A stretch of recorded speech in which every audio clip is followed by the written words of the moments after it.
हम देखते हैं कि परमाणु एवं अणु क्या होते हैं। परमाणु, जैसा कि हमने पिछले अध्यायों में देखा कि परमाणु वे सूक्ष्मतम कण हैं जिसे क्या नहीं कर सकते थे, और अधिक विभाजित नहीं किया जा सकता। दूसरा, जो सभी गुणों को क्या करता है, प्रकट करता है। और तीसरा, प्रकृति में जो स्वतंत्र रूप से नहीं रहता। तो अगर किसी भी कण में ये सभी गुण पाए जाएं तो वही कण किसका निर्माण कर देता है, परमाणु का। तो हम देखते हैं परमाणु।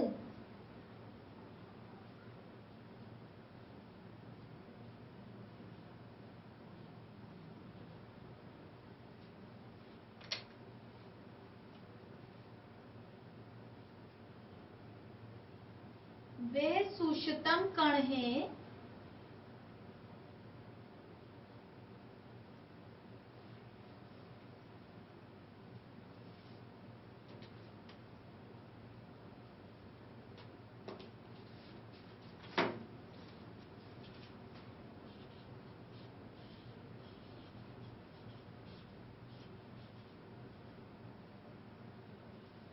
जिसे और अधिक विभाजित नहीं किया जा सकता।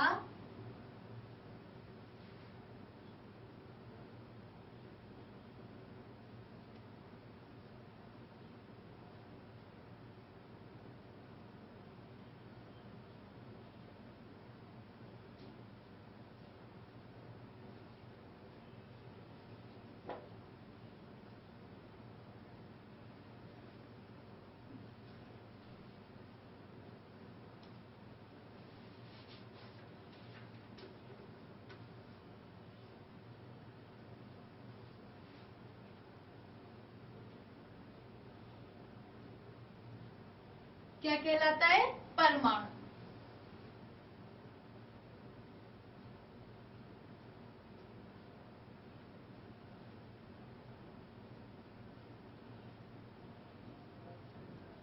परमाणु कहलाता है, ये सभी गुणों को प्रदर्शित करता है।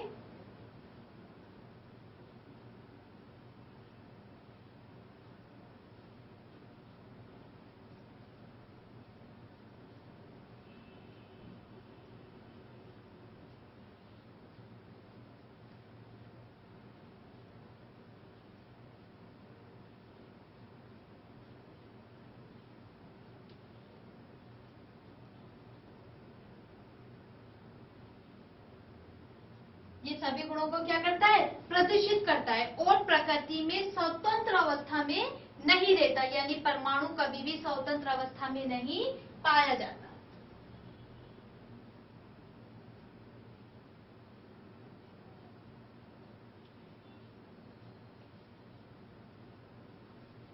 ये प्रकृति में स्वतंत्र अवस्था में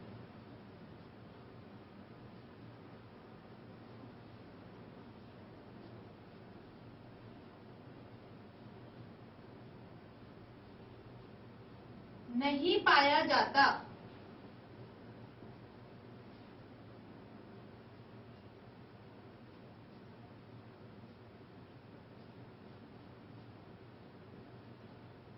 ये तो हमने जाना किसको, परमाणु को। अब हम कहते हैं कि इस अध्याय में हम देखेंगे कि द्रव्यमान संयोजन के दो नियम हैं।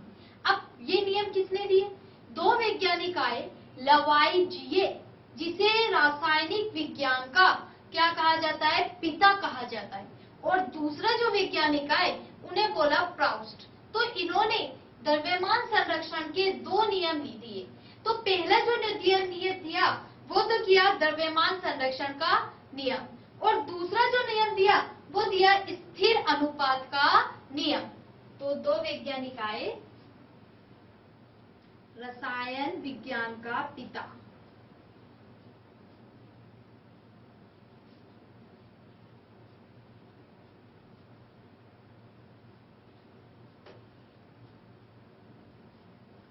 लवाइजिये को कहते हैं।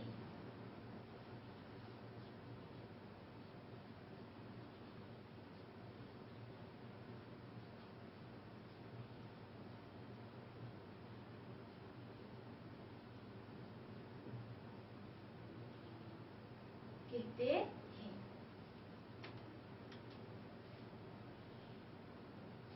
दूसरी चीज हम इसमें क्या बताएं,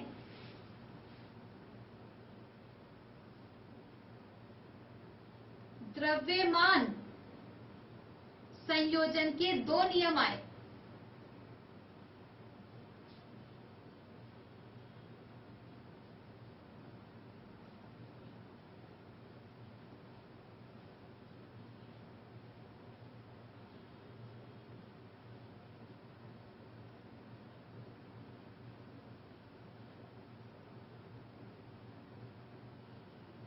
पहला नियम, द्रव्यमान संरक्षण का नियम।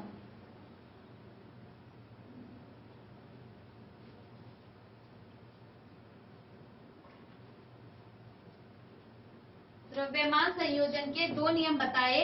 जो पहला नियम जो था वो था द्रव्यमान संरक्षण का नियम।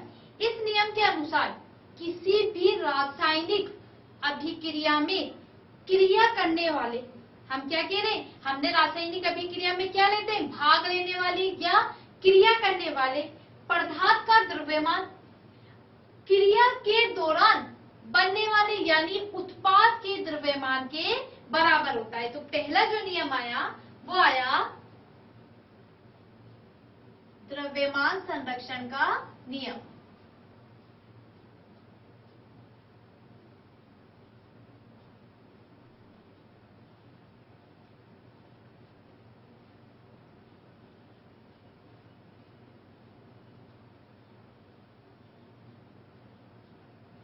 इस नियम में क्या बताया, किसी भी रासायनिक अभिक्रिया में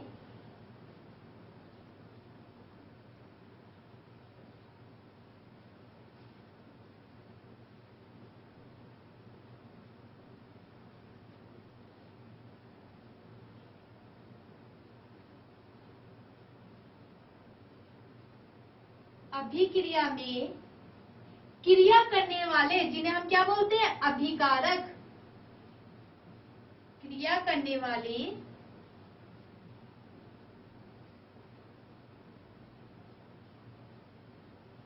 पदार्थ का द्रव्यमान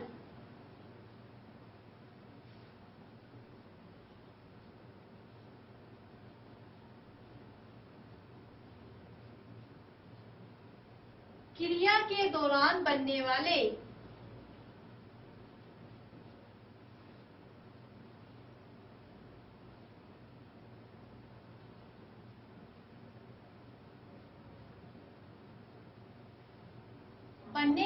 पदार्थ के द्रव्यमान के बराबर होता है।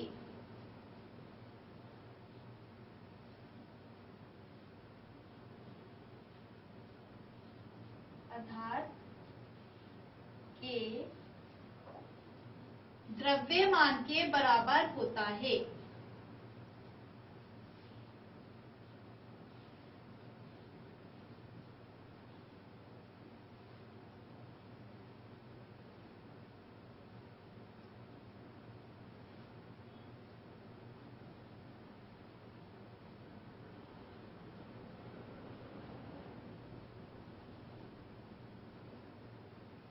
इस नियम ने हमें क्या बताया कि जो भी हम रासायनिक, जैसे एग्जांपल H2O की बात करते हैं, तो ये H2O किस किस से मिलकर बना था, H2O तो क्या बना, हमारा अभिकारक यानी उत्पाद तो हाइड्रोजन प्लस ऑक्सीजन, इन दोनों से मिलकर बना H2O। तो हम क्या कह रहे हैं, इनके दौरान बनने वाला पदार्थ यानी H2O में हाइड्रोजन और ऑक्सीजन जो पदार्थ बने थे उनका द्रव्यमान उत्पाद के द्रव्यमान के क्या आना चाहिए, बराबर। यानी हाइड्रोजन का तो कितना हो गया 2, ऑक्सीजन का कितना हो जाएगा 16, 16 और 2 कितना हो गया 18। तो यानी हम क्या कह रहे हैं, दोनों का द्रव्यमान किसके बराबर हो गया, उत्पाद के। यही क्या है हमारा द्रव्यमान संरक्षण का नियम।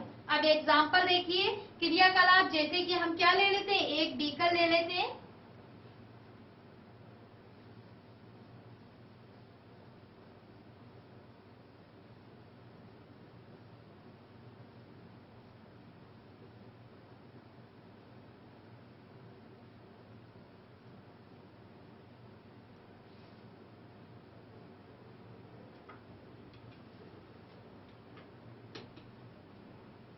उपयोग।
इसमें हमने क्या लगाया, ये रेड कलर से तो क्या बनाया, कॉर्क लगा दिया। इस कॉर्क के ऊपर क्या लगा दी, डोरी।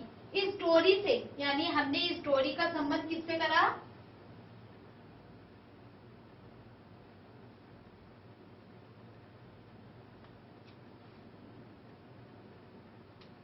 हमने इस डोरी के ऊपर क्वथन नली को बांध के लटका दिया।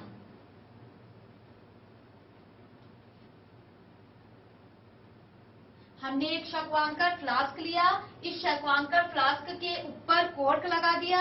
इस कॉर्क के अंदर हमने एक क्वथन नली को धागे की सहायता से क्या कर दिया, लटका दिया। अब ये जो हमने शंक्वाकार फ्लास्क लिया, इस शंक्वाकार फ्लास्क में तो हमने वाई विलयन ले लिया, यानी कौन सा विलयन लिया, वाई विलयन।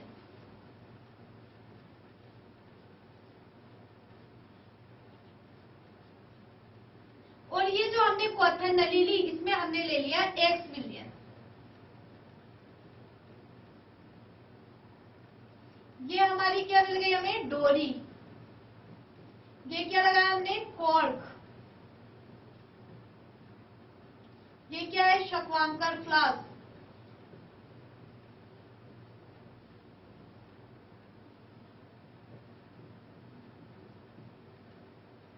अब इससे हमें क्या पता चला कि देखिए शंक्वाकार फ्लास्क में ये एक्स विलयन कौन सी नली में, क्वथन नली में।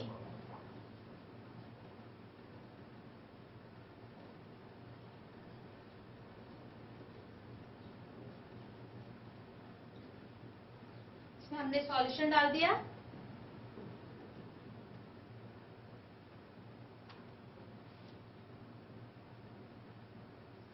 तो अब हमने क्या करा, एक्स विलयन और वाई विलयन, ये विलयन कई प्रकार के ले लिए। तो पहले एग्जांपल में गए तो हमने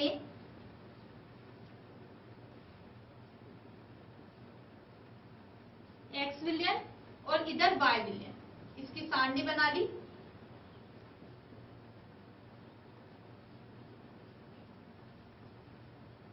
एक्स विलयन में हमने पहला मटेरियल ले लिया CuSO4 यानी कॉपर सल्फेट। CuSO4 क्या बोलेंगे इसको, कॉपर सल्फेट। इसकी मात्रा हमने कितनी ले ली, 1.25 ग्राम। ये तो हमने किसके रूप में ले लिया, एक्स विलयन के रूप में। वाई विलयन इसी में लिया हमने सोडियम कार्बोनेट, इसका सूत्र होता है Na2CO3। इसकी मात्रा हमने कितनी ले ली, 1.43 ग्राम। तो अब हमने देखा कि कॉपर सल्फेट और सोडियम कार्बोनेट के मिलाने पर जो हमें नया तत्व प्राप्त हुआ या ये नया पदार्थ प्राप्त हुआ, उनका द्रव्यमान इनके द्रव्यमान के क्या था, बराबर था। इसी तरह दूसरा एग्जांपल में हमने क्या करा, इस कॉपर सल्फेट की जगह बेरियम क्लोराइड ले लिया, जिसका सूत्र होता है BaCl2। अब इसकी मात्रा जो ली वो ले ली 1.22 यानी 1.22 ग्राम। इसी तरह बेरियम क्लोराइड के साथ लिया सोडियम सल्फेट, इसका सूत्र होता है Na2SO4 और इसकी जो मात्रा ली वो ले ली 1.54। अब इनमें भी हमने क्या देखा कि बेरियम क्लोराइड और सोडियम सल्फेट ने जैसे ही क्रिया करी तो इनसे जो नया पदार्थ बना उसका द्रव्यमान इन दोनों के द्रव्यमान के क्या था, बराबर। इसी तरह तीसरा जो एग्जांपल लिया हमने इसी में,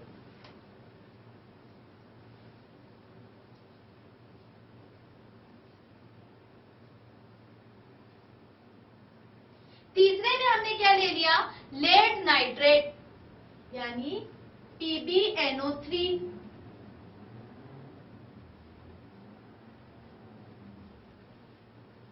और इसकी जो मात्रा ली वो ले ली हमने 1.07 ग्राम। और इसकी क्रिया किससे कराई लेड नाइट्रेट की, हमने सोडियम क्लोराइड से। और इसकी जो मात्रा ली वो ले ली हमने 1.17 ग्राम। तो ये देखा हमने इन तीनों प्रयोगों में कि जैसे हमने एक शंक्वाकार फ्लास्क में एक विलयन के रूप में पहले जो हम एग्जांपल लिया उसमें कॉपर सल्फेट में सोडियम कार्बोनेट लिया, तो इनका जो द्रव्यमान बना, इनसे जो नया पदार्थ बना उनका द्रव्यमान क्या था, इन दोनों के द्रव्यमान के बराबर। तो द्रव्यमान संरक्षण का नियम हमारा क्या कह रहा था कि क्रिया करने वाले और क्रिया के दौरान बनने वाले दोनों का द्रव्यमान क्या होता है, बराबर। इस नियम को इस प्रकार से भी समझ सकते हैं कि ऊर्जा को ना तो नष्ट कर सकते हैं ना ही उत्पन्न कर सकते हैं, बल्कि इसे एक रूप से दूसरे रूप में क्या कर सकते हैं, रूपांतरित। तो इस नियम के अनुसार द्रव्यमान संरक्षण के नियम के अनुसार द्रव्यमान संरक्षण के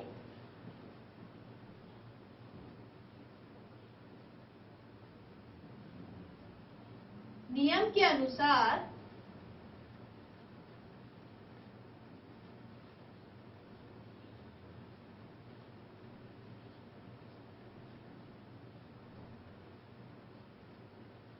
ऊर्जा को ना तो नष्ट किया जाता है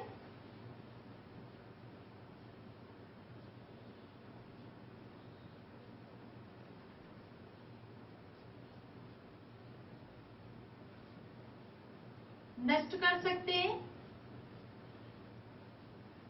ना ही उत्पन्न कर सकते हैं,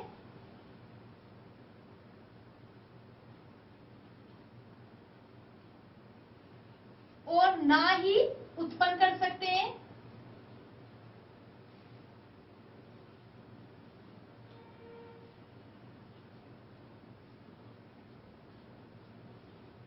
उत्पन्न कर सकते हैं, बल्कि इसे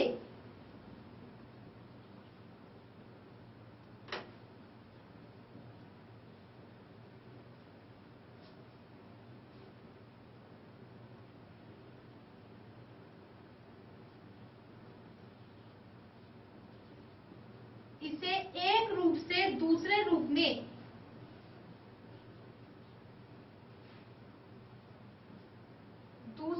में रूपांतरित कर सकते हैं।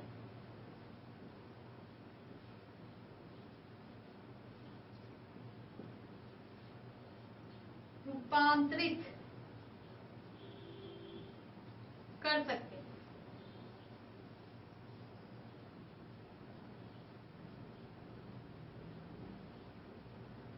यानी हमारे द्रव्यमान संरक्षण के नियम को हम कैसे बता सकते हैं, ऊर्जा को ना तो नष्ट किया जा सकता है ना ही उत्पन्न किया जा सकता है, बल्कि इसे एक रूप से दूसरे रूप में क्या कर सकते हैं, रूपांतरित कर सकते हैं यानी बदल सकते हैं। अब द्रव्यमान संयोजन का दूसरा नियम, यानी हमने द्रव्यमान संरक्षण का नियम पहला नियम पढ़ लिया, दूसरा नियम जो बताया वो होता है स्थिर अनुपात का नियम। इस नियम के अनुसार तो हम देखते हैं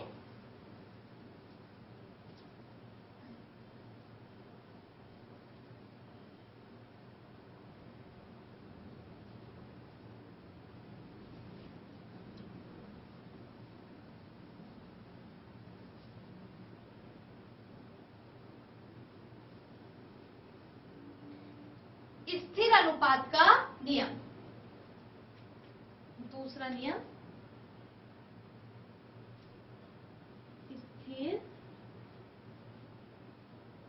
अनुपात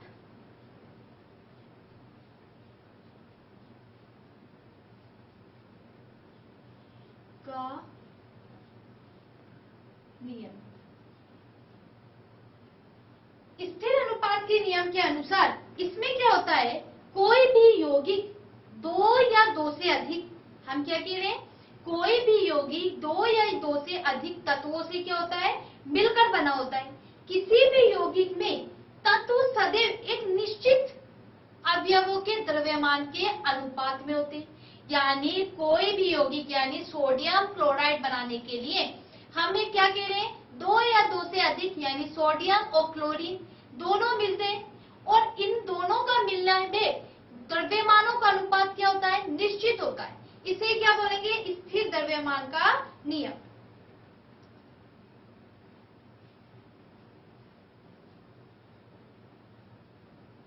कोई भी यौगिक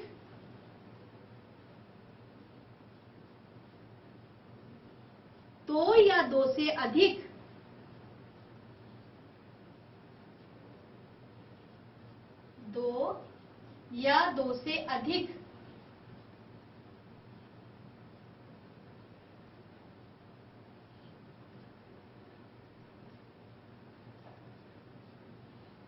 तत्वों से मिलकर बना होता है।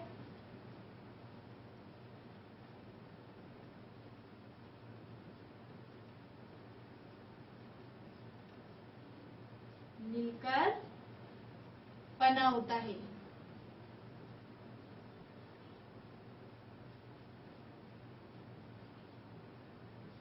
अब जैसे हमने एग्जांपल में बताया, किसी भी यौगिक में तत्व के, हम क्या कह रहे हैं, दो या दो से अधिक तत्वों से मिलकर बना होता है। किसी भी यौगिक में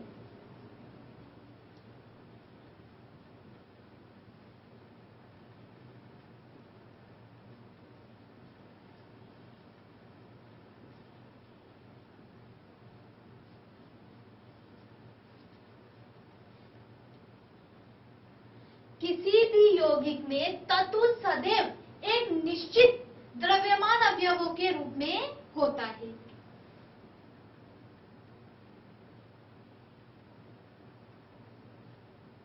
क्या कह रहे हैं हम, तत्व सदैव एक निश्चित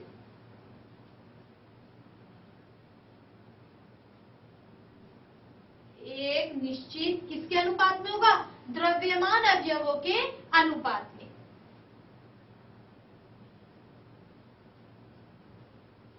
निश्चित द्रव्यमानों के अनुपात में होता है।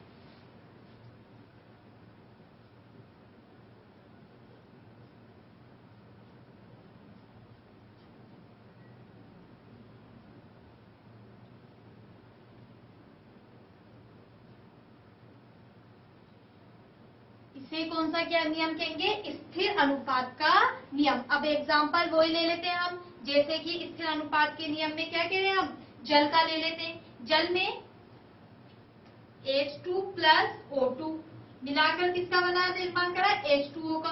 अब H2O में हाइड्रोजन के कितने आ गए, देखिए H2O तो ऑक्सीजन के तो दो है, लेकिन यहाँ पर ऑक्सीजन पहले तो संतुलित करना पड़ेगा। हमने यहाँ क्या कर दिया, दो लगा। जैसे ही दो लगाया तो ऑक्सीजन के भी दो गए, हाइड्रोजन के कितने हो गए, 8 हो गए। तो अब देखिए हाइड्रोजन का तो एक होता है, ऑक्सीजन का कितना मान लेंगे, 8। क्यों, क्योंकि हाइड्रोजन का परमाणु क्रमांक 1 हुआ और ऑक्सीजन का परमाणु क्रमांक कितना हुआ था, 8। तो इनका योग क्या आना चाहिए, H2O में 9। तो ये क्या हुआ, एक स्थिर द्रव्यमान के अनुपात हो गए। अब हम देखते हैं कि डाल्टन के परमाणु सिद्धांत के अनुसार, यानी डाल्टन ने जो सिद्धांत दिया था उनके अनुसार परमाणु क्या था। तो डाल्टन ने बताया कि परमाणु, डाल्टन के अनुसार कोई भी द्रव्य यानी किसी भी प्रकार का हम द्रव्य पदार्थ ले लें, चाहे वो तत्व में हो, चाहे वो यौगिक में हो, चाहे वो मिश्रण में हो, सूक्ष्म कणों से मिलकर बना होता है। इन सूक्ष्म कणों को ही डाल्टन ने क्या कहा, परमाणु। तो अब हम देखते हैं डाल्टन का परमाणु सिद्धांत।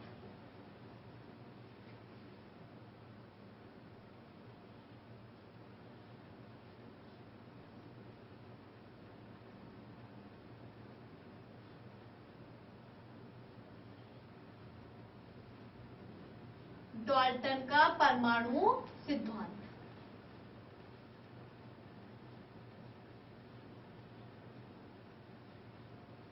क्या बताया डाल्टन ने? कोई भी द्रव्य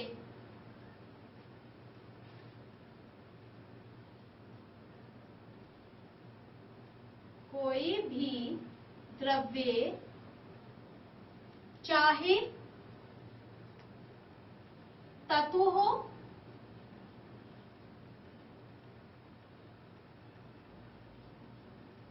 यौगिक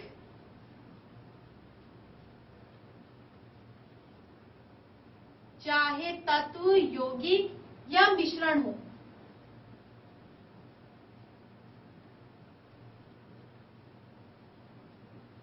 सूक्ष्म कणों से मिलकर बना होता है।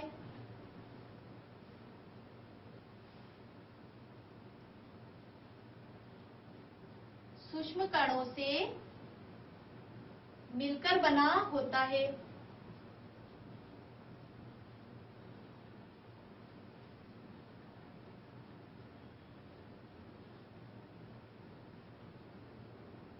इन्हीं सूक्ष्म कणों को परमाणु कहते हैं।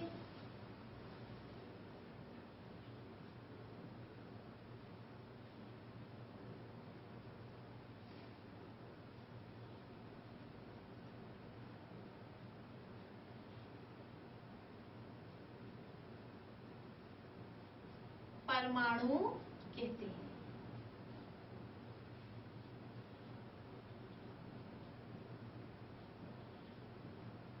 दूसरी चीज इन्होंने बताई कि जितने भी द्रव्य परमाणुओं से निर्मित है, यानी इसका क्या कह सकते हैं दूसरा, हम सभी द्रव्य परमाणुओं से निर्मित होते हैं। सभी द्रव्य परमाणुओं से निर्मित होते हैं।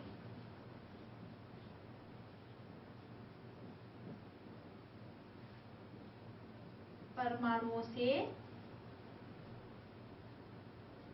निर्मित होते हैं। तीसरी चीज इन्होंने जो बताई वो बताई परमाणु अविभाज्य कण है, यानी परमाणु को और अधिक विभाजित नहीं किया जा सकता, जो रासायनिक अभिक्रिया में ना तो सर्जित होता है, वही बात, ना तो इसको निर्माण कर सकते और ना ही इसका विनाश कर सकते। तो परमाणु अविभाज्य कण है,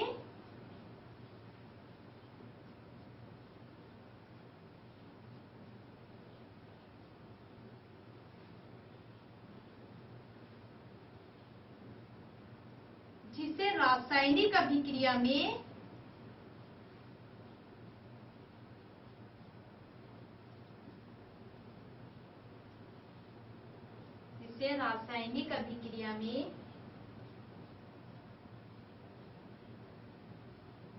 ना तो सर्जित किया जाता है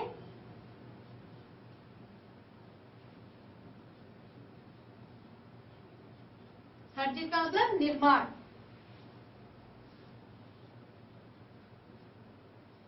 और ना ही विनाश।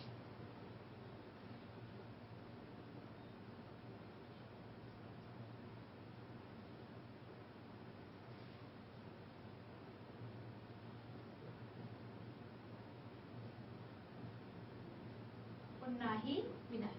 तीसरी और लास्ट चीज इन्होंने बताई, भिन्न भिन्न तत्वों के परमाणु परस्पर क्या होते हैं? भिन्न भिन्न तत्वों के परमाणु परस्पर छोटी संख्या के पूर्णांक वे अनुपात के रूप में ही पाए जाते हैं। भिन्न भिन्न तत्वों के परमाणु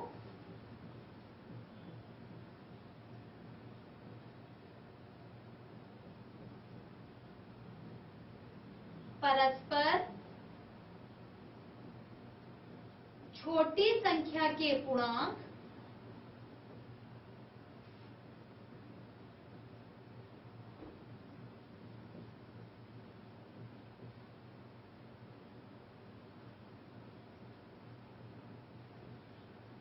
क्या कह रहे हैं हम? छोटी संख्या के पूर्णांक और संयोग से मिलकर यौगिक का निर्माण करते हैं।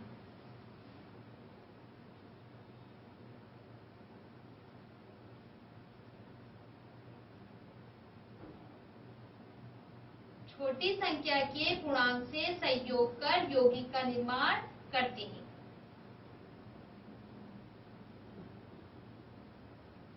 यौगिक बनाते हैं।